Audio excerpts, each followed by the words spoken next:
শুভ দুপুরের শুভেচ্ছা বন্ধুরা।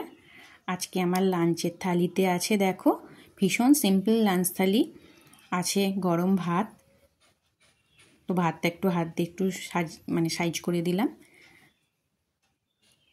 খুব সাদামাটা একটা লাঞ্চ থালি, রোজ তরকারি সবাই খেতেও চায় না, তো আজকে সেই জন্য দেখো কি করেছি।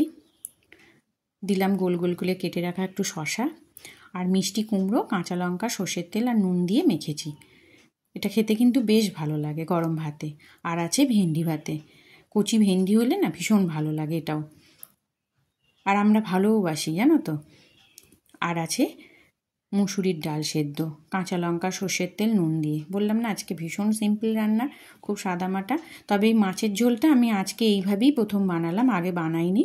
ক্যাপসিকাম, আলু, বেগুন, পেঁয়াজ, টমেটো, একটু ধনে গুঁড়ো, জিরে গুঁড়ো, হলুদ, নুন, মিষ্টি দিয়ে রুই মাছের একটা ঝোল বানিয়েছি। তো দেখো বন্ধুরা, আমার এই লাঞ্চের থালিটা কেমন লাগলো? ভালো লাগলে অবশ্যই একটা লাইক করে দিও, কমেন্ট করো, পাশে থেকো, আর আমার চ্যানেলটা সাবস্ক্রাইব করে দিও। আর অবশ্যই সাথে আছে এক গ্লাস জল। তাহলে আজ আসি বন্ধুরা, টাটা।